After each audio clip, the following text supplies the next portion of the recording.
Hey guys, in this video we are going to review this smart BMS. This is 16 cells version of BMS, 50 amps, and this BMS has 3 temperature sensors. It has Bluetooth module and we can control this BMS using application. This video is going to be divided to 3 parts. First part is for beginners. I'm going to explain why do we need BMS and what it's supposed to do. Second part is going to be application overview. We will see what settings we can do in application, what parameters we can change and update in app, and what information we're getting from here. And third part is going to be live tests. I'm going to perform tests for high and low voltage cutoff, for high and low temperature cutoff, then overcurrent protection, and I will try to perform tests for short circuit protection. Now, if you are familiar what is a BMS and why do we need this, you can skip this video to second part, but I'm going to jump and explain what is a BMS and why do we need this at all. BMS job is to protect our battery from critical events. And we might have a few events that we don't want to happen with our batteries. For example, cell voltage. We don't want to charge these cells over 365 volts and discharge these cells over 2.5 volts. So BMS, using these balancing leads, will constantly monitor voltage for every cell, and if any cell will hit this top or low voltage, BMS will disconnect entire load from our pack. So it will disconnect our pack to protect our cells. Also, this BMS has 3 temperature sensors that we can place anywhere on a battery, attached to the battery, and to control temperature for our batteries. For these particular cells, this is lithium iron phosphate cells, manufacturer not recommending to charge or discharge these cells below 0 degrees Celsius, or charge this battery when cells heated over 45 degrees Celsius. So BMS job is to control all of these parameters and to protect our batteries by disconnecting battery from charge or discharge. In the solar system, when you're going to use BMS, BMS should not control low and high voltage. Your charger and discharge, basically MPPT charge controller or any other charge controller, and inverter should control low and high voltages. BMS is a second level protection. So if your inverter failed and didn't cut off load at some particular voltage, then BMS will protect your battery. Now, when you're going to buy BMS, there are 2 different options for BMS with a common and separate port, and I'm going to explain what does it mean. So in this BMS, it's a common port BMS, so that means we have one terminal here, B negative, which is going to the battery, and we have second port here, C negative. And through this port C negative, we're going to charge and discharge our battery. So I have XT60 connector here. So I'm going to connect my inverter and charge controller to exactly same connector here. So this is common port BMS. If you see, for example, all 12 volts batteries that you can buy, like a Battleborn, for example, all of them have common port BMS. So that means our charge and discharge going to same terminals. For separated port BMS, you will have another output here, and one wire is going to be used for discharge for inverter to connect your loads inverter, and other wire is going to be for connecting your charger.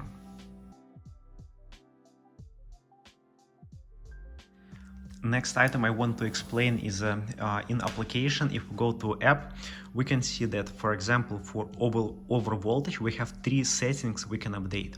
We can update volts for over voltage itself, then we can update settings for release, and then we have release delay, which is in a seconds. And I want to explain what is this release delay and over voltage itself. Let's take this example. So here we have 3.56 volts.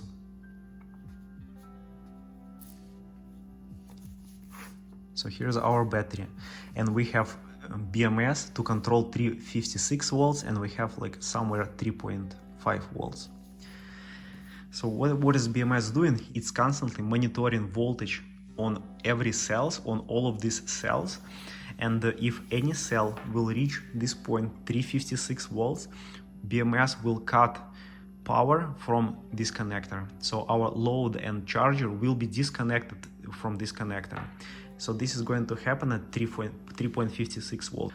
Release, next one is 3.5. So this is when BMS will send power back to our loads or charger. So at this voltage, power will come back to this connector. So basically, let's say we hit 3.56 volts, so our battery here, but then cell voltage dropped to 351, so we're here at 351. We still will not have any power here on the connector. So we'll have power on the connector only when this cell will drop below 3.5. So as soon as cell will drop at 349, BMS will send power back to this connector. But it will send power in 2 seconds because we have this release delay settings for 2 seconds. So BMS will wait for 2 seconds, and if we're still under 3.5 volts, then only then it's gonna send power here. And for this release and delay, we're gonna have settings for all of these parameters. For example, for pack overvoltage, we have 58.4, so this is for all cells. If entire pack will hit 58.4 volts or higher, it will disconnect load from a pack. But then we have release voltage. Only when pack will drop to 54.4 volts, then BMS will send power back, and we have this release delay. So hopefully this part is understandable. Okay, so at this point I think I touched most important settings and information about BMS. If I missed something important, let me know and I will add this to description. But now let's move to the second part, where we're going to review application and what we can do in app. So here is application for this BMS. Link for this application will be on a BMS. On the back side I had a sticker with a website where I can download this app. It didn't work for me. I found this application somewhere else, so let me know if it's not gonna work for you. I will send link for app where I found this. So by default, when we're opening this application, we see this remainder in kilometers. As I understand, this is designed for e-bikes, and I'm gonna go to app settings and I'm gonna switch dashboard type to monitoring mode. And here we don't have kilometers anymore, and I'm going to stick with this dashboard because this is battery for solar system and this screen I like more for solar system. So on the main screen we have amps going in and out from BMS. We have temperature from all temperature sensors. We have 3 external and one looks like one internal temperature sensor inside this BMS. Then we have power in watts going in out from a battery. Then we have total voltage. Right here we have remaining amp hours for our battery, duplication for total voltage. Then we have range for our cells, lowest and highest cell. Then we have voltage difference. Then we have discharge on and charge on for this BMS because it's a common port. That means this settings is not relevant because when discharge off, charge also is going to be disconnected from a BMS. Then we have protection none, so that means BMS right now it's not protecting battery, so no critical events happening right now. Then power 0 watts duplication of this view and time left. As I understand, when we're gonna pull some load from a battery, this is gonna recalculate how much time we can pull this load. By the way, I was not able to find any documentation for this application or for this BMS. On the website, they have just like generic instruction how to connect this BMS to the battery, but no any information about settings. Okay, so on the app, on the bottom, we have this button for score. My assumption is it's just like calculating cell voltage difference and applying this score, but I'm not sure what is that one. So then we have this button, which is going to go to cell voltages. So we have this screen where we can see individual cell voltage for all 16 cells.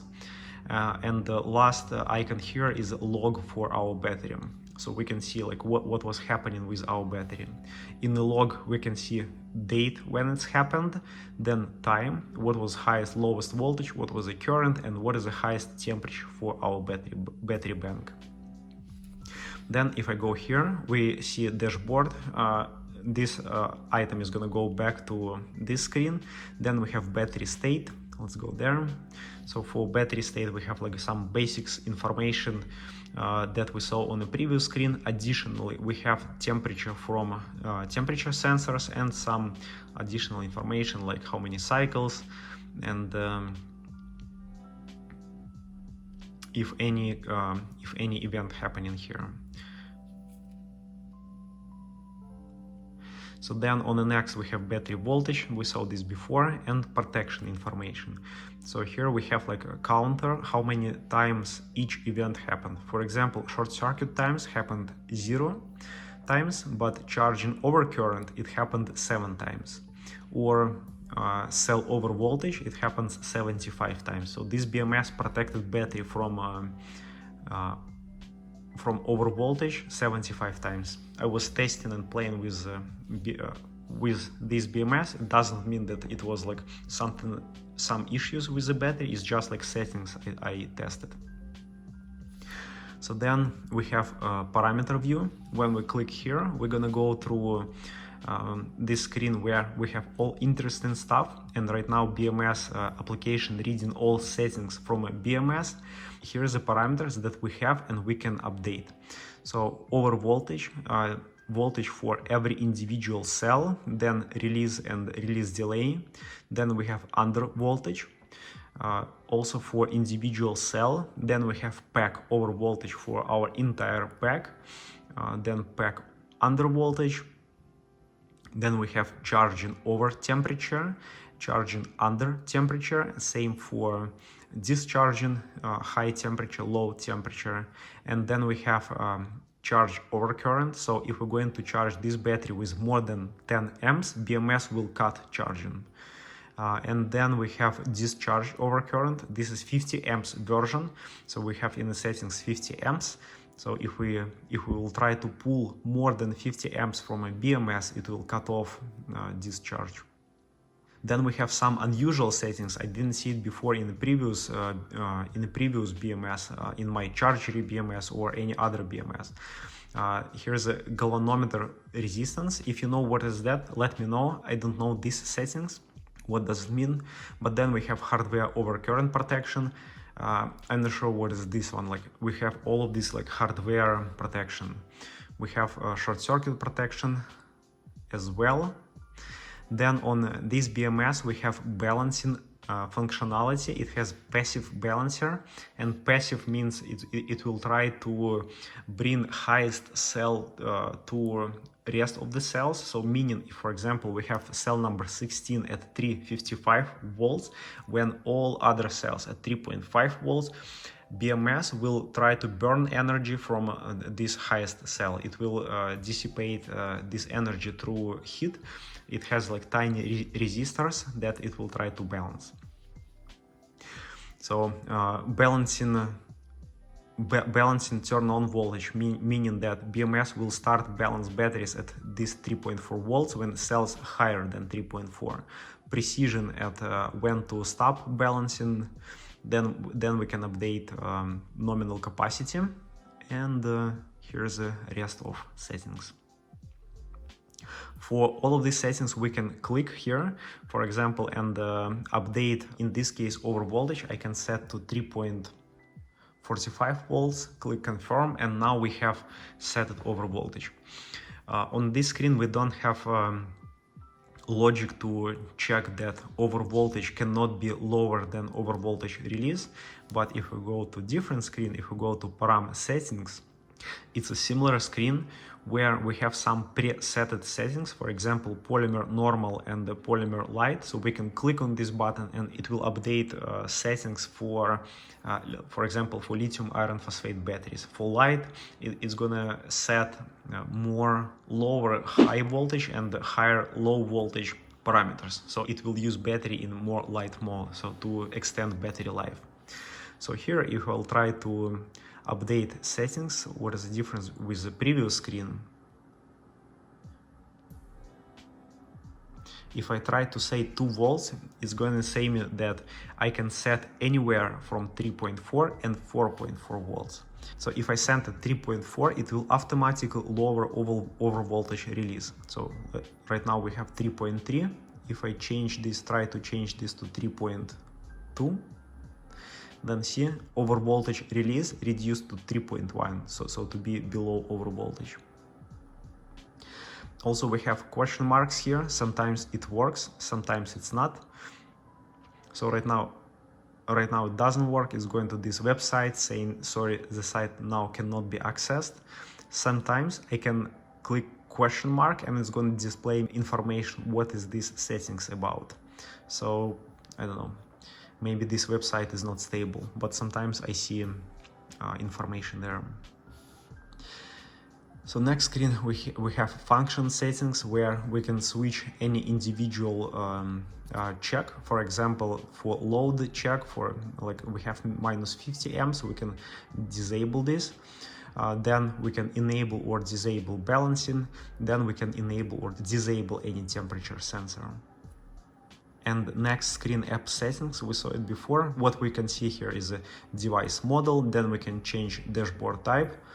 I'm not sure what is the dashboard range, maybe amps. Then we can set password for application. So to log into application, we will need to have password. And GPS, I understand this is for e-bikes.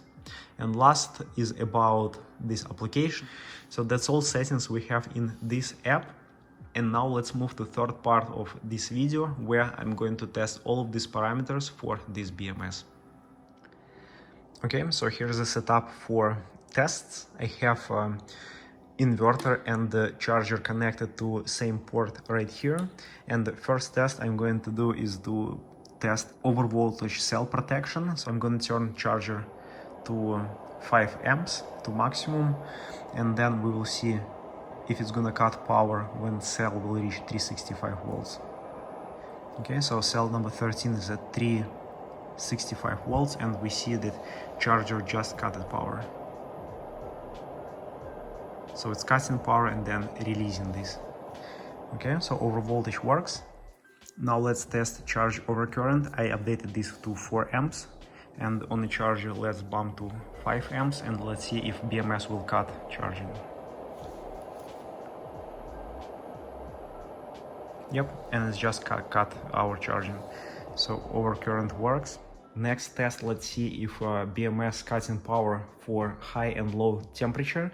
So I have this temperature sensor here, and in the hot water it's reading about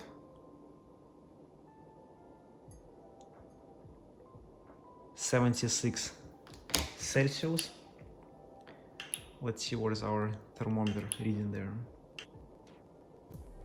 And I'm getting about like 73, 74 on this thermometer, so it's somewhat accurate. Okay, so I'm going to enable charging. Let's do 2 amps. Okay, so we're charging with 2 amps, and let's try every individual temperature sensor.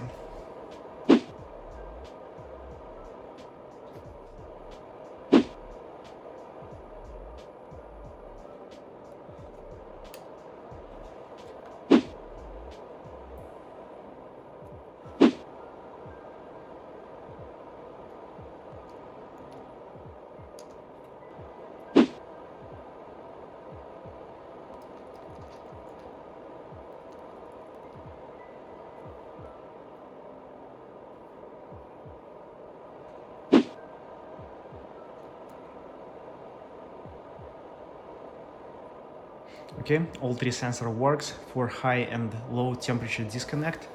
Let's move to the next step, when I will draw 45 amps continuously for 10 minutes from this BMS, and we can see if it can handle this. Okay, so for this test I'm turning heat gun on the first stage and heater on the second stage. And we draw from a bank 45 amps. Let's do it for 10 minutes. So we'll come back at 7:01 and we will see if BMS, what is the temperature for BMS, and if it still can handle 90% of rated capacity for this BMS.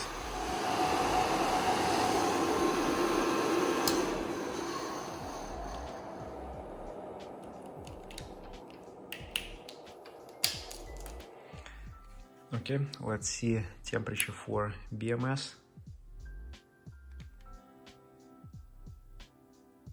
So BMS itself pretty cold, but in a place where we have wires, we have 106 Fahrenheit.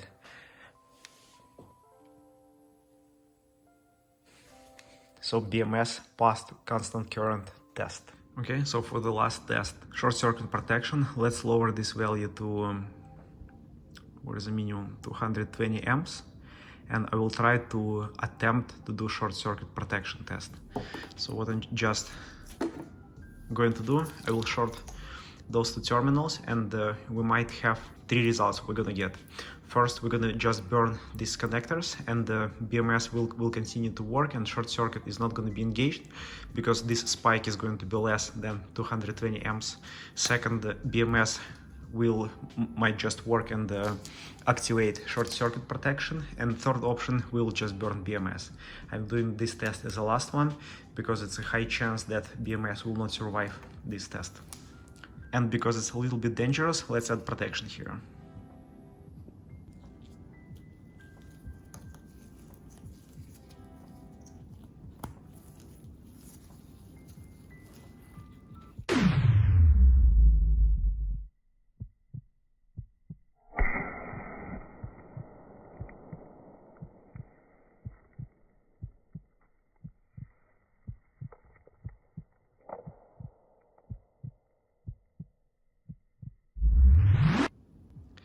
Okay, so here's the result we've got.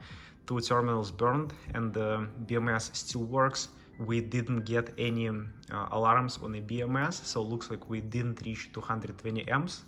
I'm not going to short these wires. I'm a little bit scared to do this, but here's the result what we're getting. In my opinion, BMS performed well for all tests we did. And if you like this video, hit like button, also consider subscribing to this channel, and as always, thank you for watching and see you later.